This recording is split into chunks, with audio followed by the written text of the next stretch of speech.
Oh, you're so early, mate. Why I know. Are you being early? I've actually been waiting for you. Are you bored at work by any chance? No, I'm at work. I'm not bored. I'm working very hard. I've just decided to have my hour-and-a-half tea break. Ah, okay. This is the Sheer Isolation podcast. It's presented by Kieran Moore and Jon Ponting. Welcome, everybody. Hello again. This is the Sheer Isolation podcast with myself, Jon Ponting, my friend Kieran Moore in his new office. Look at him over there. Hello, everyone. This is really funny, John, because you've gone, let's do the links, let's record the links. And I'm like, yeah. And then right at the end of the whole recording process, you go, welcome to the Sheer Isolation podcast. Should we do this link at the beginning? I would have loved to have done this link at the beginning, but you started on the... I always just jump in at the deep end, don't I? I just basically hit record and you're like, right, this is Be of the Bang. Be of the Bang. Which is coming up in about 6 minutes' time. It's not my fault we record this thing backwards. It is entirely on you. You know what? Though it's recorded backwards, it always seems to flow very well. That's called editing. Is that you? Oh, mate, you should do one of those. What's that band's? Not bands. The DJs that do edited videos. What are they called? Cassette Boy. Oh, Cassette Boy, yeah. You need to do a Cassette Boy. I've never seen this stuff. Have you not? Mate, Cassette Boy's great. They perform not live anyway. I've seen he does stuff on YouTube with that, doesn't he? They do a live show, which is absolutely sensational. They performed at Devices Festival, right? And it was properly lost on the crowd. And it was the most car crash event I've ever done. And it was absolutely amazing. It's called the Cassette Boy Shit Disco. So they just play really cheesy, terrible, pop, like just dancey pop wedding music. But they dress up as monkeys and they just they whip the crowd up. Because it was a Devices Festival event, you got a really mixed crowd. Oh, God. And the people who got it and thought it was amazing. The people who didn't get it did not get it and they thought it was awful.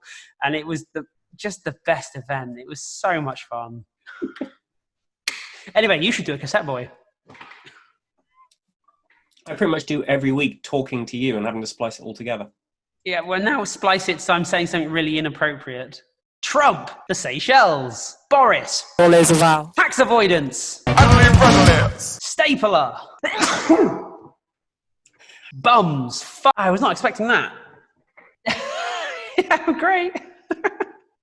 Having a lot of fun. Have you been drinking? Sorry. No, what it is I'm really hot. We know that, but yeah.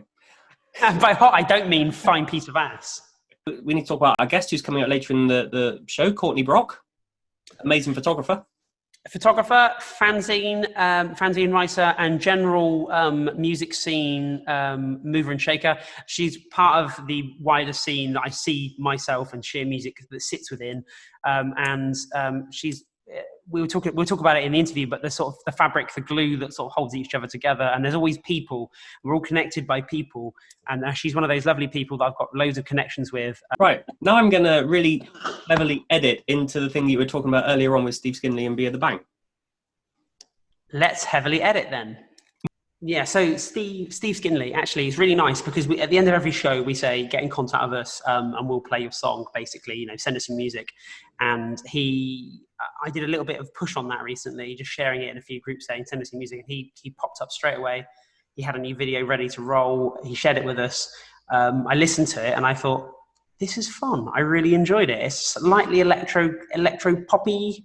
It got an element of Matt Berry in there. I'm not sure if you're familiar with any of Matt Berry's music, but I've not heard his songs. No, obviously I love him as an actor. Yeah, he does this sort of avant-garde kind of dark folk stuff, but there is sort of a crossover, and this is definitely much more electronic and poppy, but there's a definite vibe that I'm getting from both. And this is a track called Be of the Bang.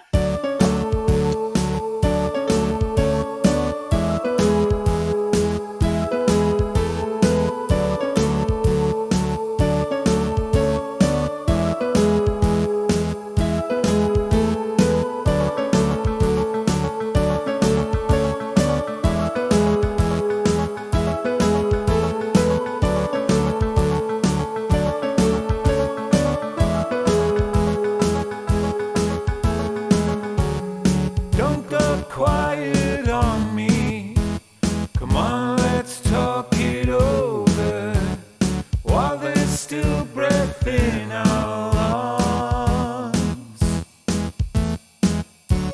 You know it's never too late for another change of heart, in spite of everything we've done.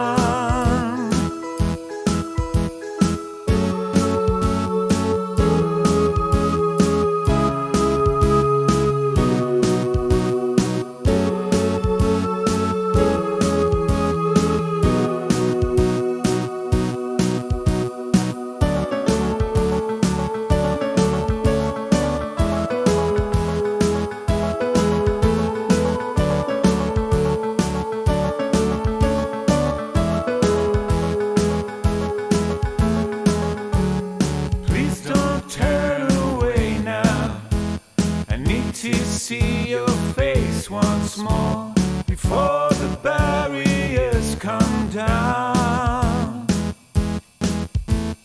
I just wanna hear you say to me those simple words. Only love can save us now. Even though we have still we wanted more. Even though we had it all, still we wanted more. So much more, so much more.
Be the Bang by Steve Skinley. I actually came across Steve from working at the Nield. I put one of those, you know what you do on Facebook where you just put up a post saying, can anybody help me with? And I was looking for a, what's the word, like a sort of jazz duo, you know, like you get those like women, male, female type, you know, call and response, they sing to each other type thing normally to entertain the oldies. And I put this post out and someone came back to me and said, oh, Steve's in a band called the Mary Lou Review. I looked them up and they were great. So we pitched it to the mayor of Chippenham to get them to play the Mayor's Ball. And the mayor turned them down and said it was too exhilarating. They wanted something a bit tamer.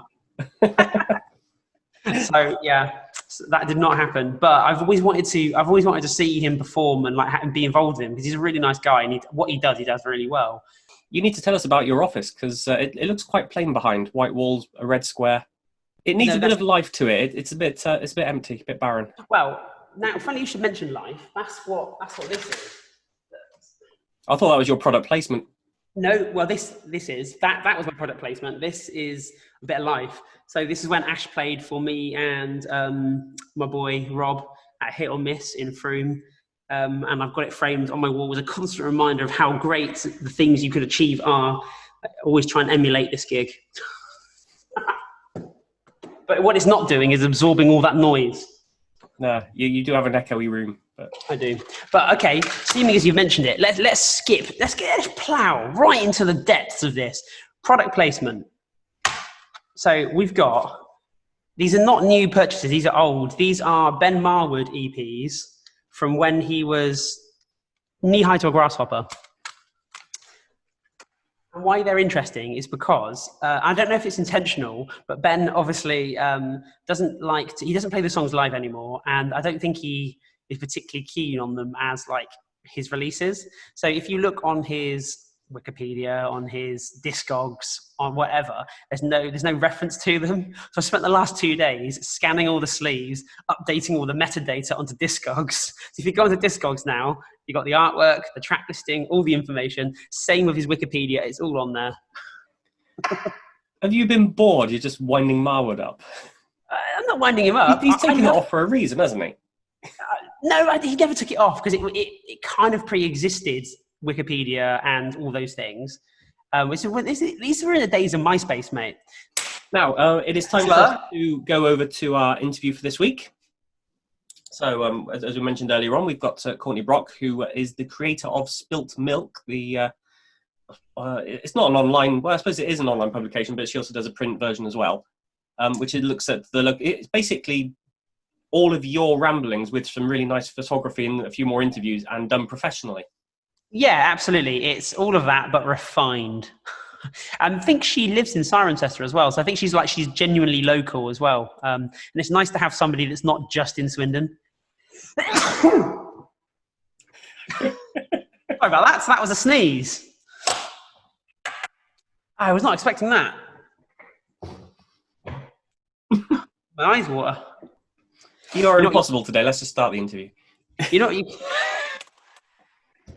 you do a fanzine, don't you, called Spilt Milk? Yep. Tell us about that. Go.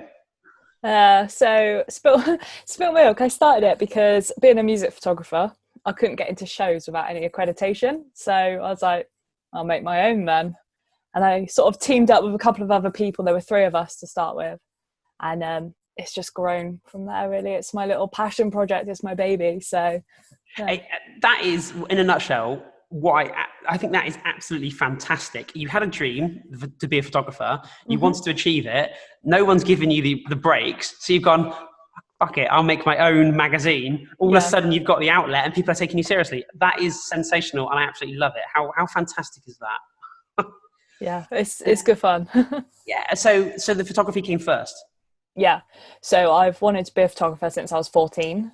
I went through all the stages of I want to shoot portraits, I want to shoot landscapes, I want to shoot fashion. And it wasn't until uni, we had a lecturer who was like, photograph what you're passionate about.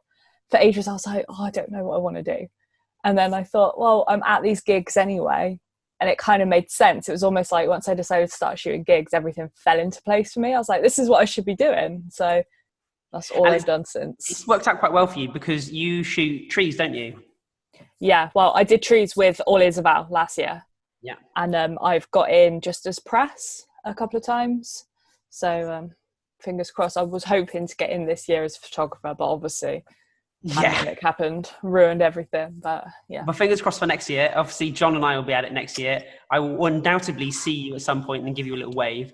Yeah, for sure. But other than trees, what other things have you done photography-wise? Because you're called Shot by Brock, aren't you? That's yeah. Tell us about the name. It wasn't always Shot, but it was just Courtney Brock Photography.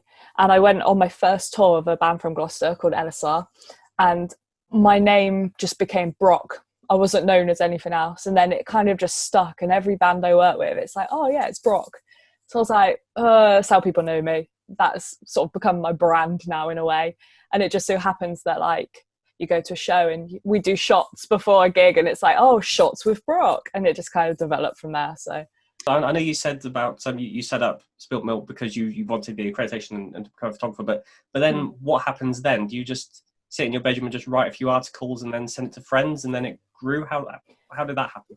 Yeah, so when we started it, I went to the University of Gloucestershire. They've got a music course there. So my idea was to start small and build like a local fan base. So we shot and we covered gigs and releases from everyone that was on the music course, basically. And that's sort of stayed my like core fan base of readers. And they were doing it. It was like this, I'll support you support me kind of thing. And from there, it's sort of grown. Like, I wouldn't say I've got a huge following, and I feel like it could grow so much more. But we did a feature on a band called Dead, who aren't together anymore. we had one of their fans in Japan buy the magazine. So I was like, yeah, just send it out to Japan, gone international. So it could just kind of spread from there. Like I say, it started with covering like the local artists. I was really keen to have that, like that fan base, that community kind of feel about the people that read the magazine.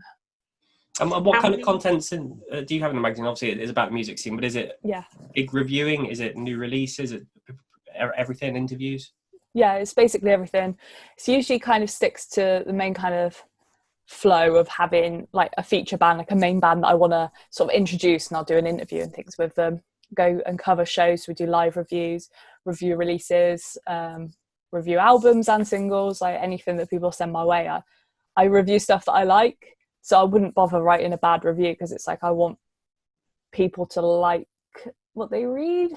So no hatchet jobs from you then? Yeah, I wouldn't be like, nah, that's shit, like whatever.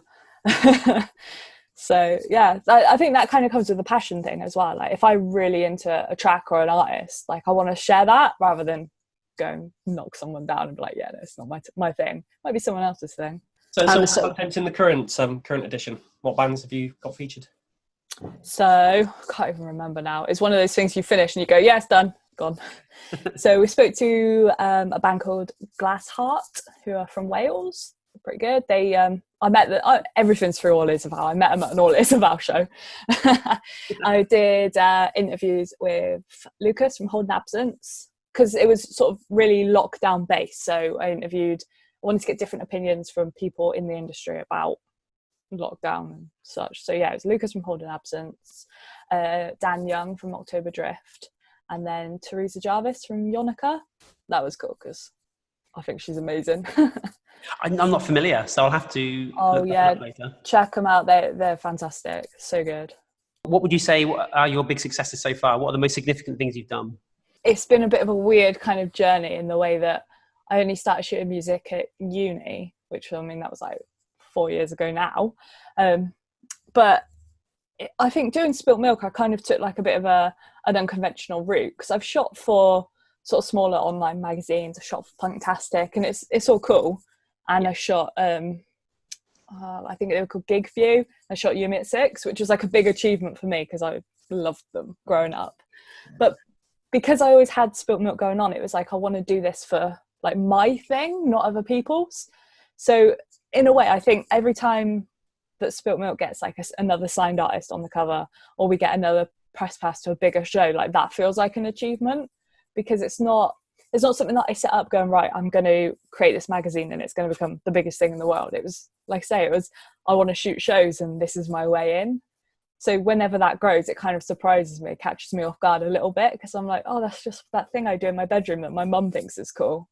So obviously getting organised for today, we were talking about, Zoom and stuff. And actually you mentioned that you actually filmed or you helped shoot the All Is Avow video. Yes. And we had Claire on last week with that video. Yeah. I was the camera woman.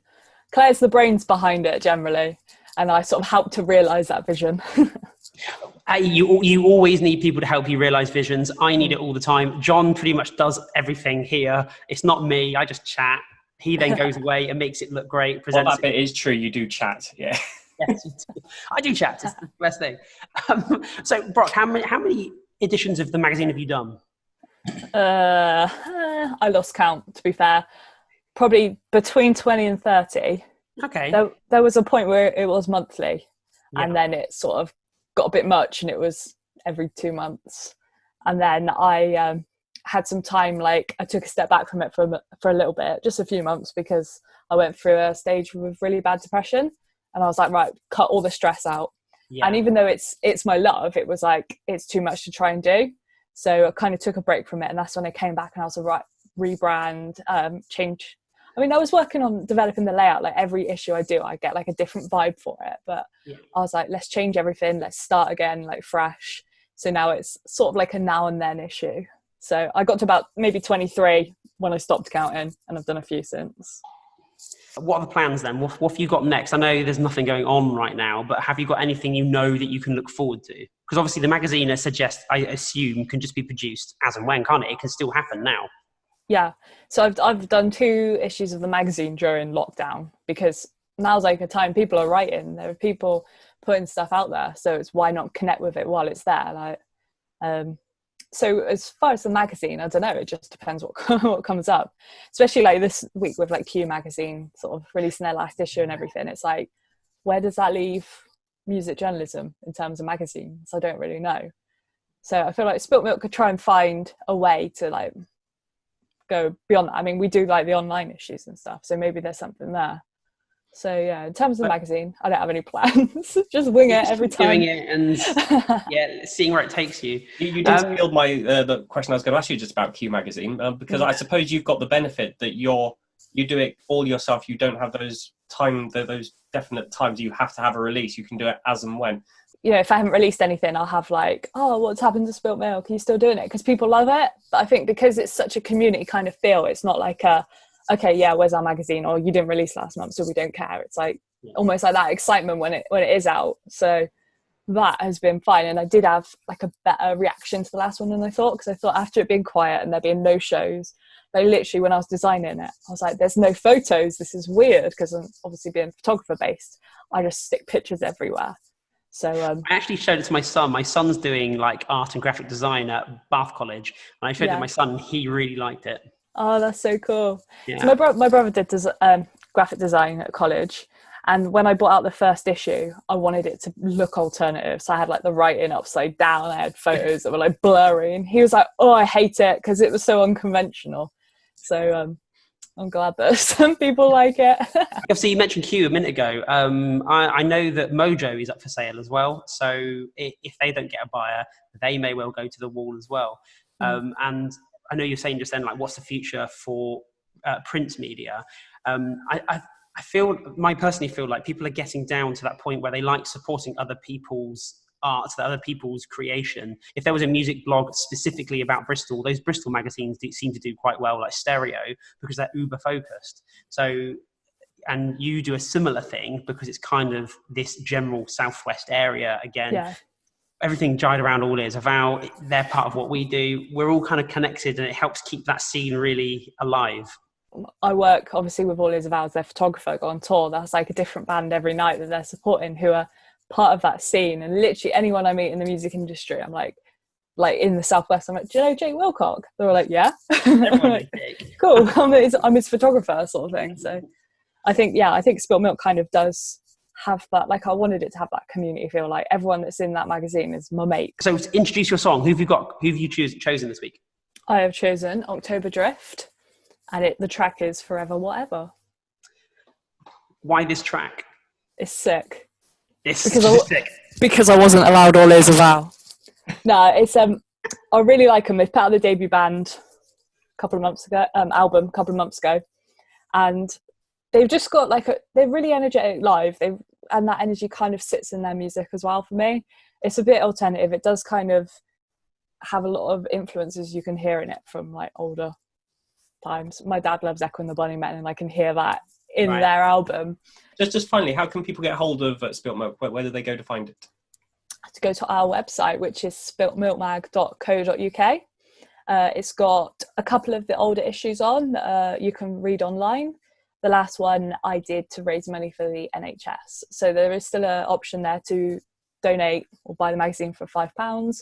Every penny that I make on it goes to the NHS. So.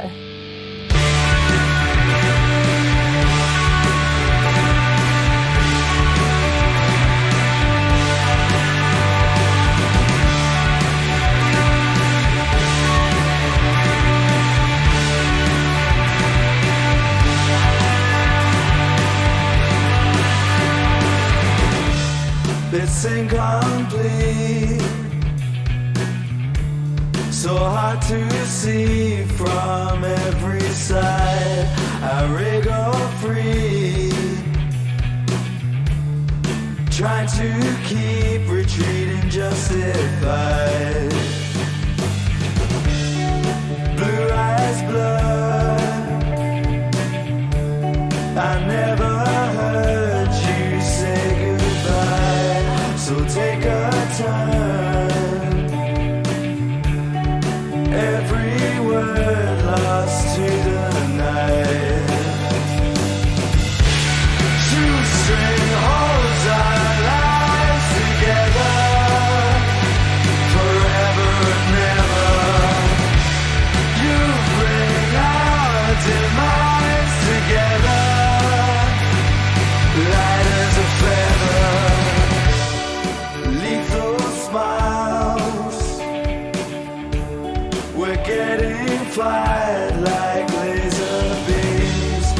Is this a trial? We're in denial of our own schemes. A second guess. There's nothing lesser than our dreams. Is this a test? It's my confession to the open sea. Shoestring holds our lives together forever and ever. You bring our demise together, light as a feather. Shoestring holds our lives, losing all our ties. You bring our demise, forever, whatever. Close to me, close to me, close to me. Close to me, close to me, close to me.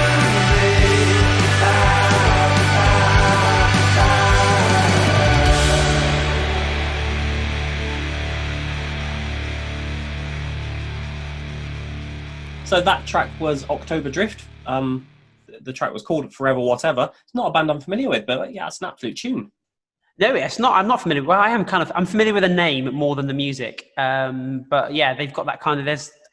You can see that there's almost an identity from bands of that in that area. Swindon is getting really big with its indie scene, and you can see a lot of these younger bands are coming through from like 10 years ago. It would all be really rock orientated. They're now getting a sort of a crossover sound, and are definitely seeing younger bands coming out with a much maturer sound in their early days.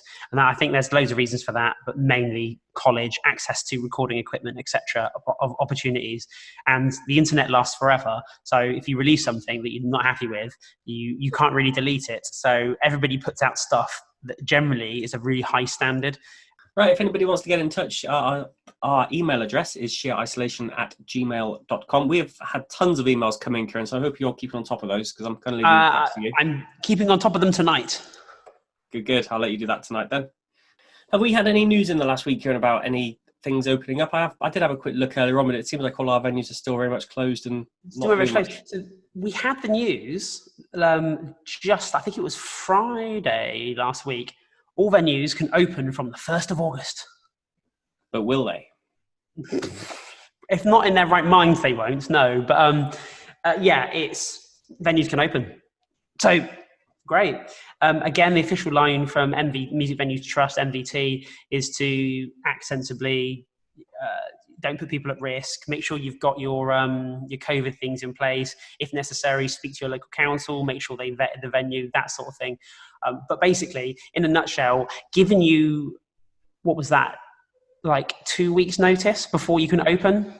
It's too short a time frame. You can't go from not being open to being open in 2 weeks and expect to have a program of music. It just doesn't work like that. Yeah. So yeah, I think, again, as ever, they drop it on you and expect you to just do it. I don't know. It's been the same all the way through, hasn't it? Just make an announcement and then do it tomorrow. But yeah, I did have a look earlier on to see if any gigs were planned, but the venues just aren't jumping on board yet. I think it's going to be a little bit longer. Well, you're right. Nothing yet has been planned. I have noticed 3 things today. So Why Not Festival are doing a live stream of their festival. Big Scary Monsters, BSM, one of my favourite record labels, is doing a weekend of streams and interviews where they're going to do some Q&As with Delta Sleep, and they're going to have Jamie Lemon on talking. So there's going to be some lovely Q&As and chats and live streams from BSM. But interestingly, there is an outdoor event happening on Friday the 28th of August. That's the Friday before the bank holiday. That's happening down in Glastonbury. And it is actually genuinely bands. There's bands and musicians playing. The reason I saw this is because B-Sides, he is performing at that festival. Which is an exciting way for us to end our podcast this week.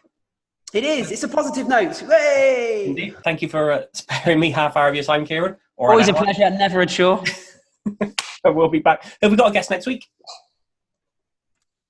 No. Well, we'll be here next week with a guest. So yeah, come back to us then. We haven't. We've been really good, haven't we? We've been really good lining them up, and I don't think I've got one lined up for next week. Not to worry. We got a week to sort it. All right. Thanks everybody for listening. We'll be back next week. Bye. Cheers. Bye.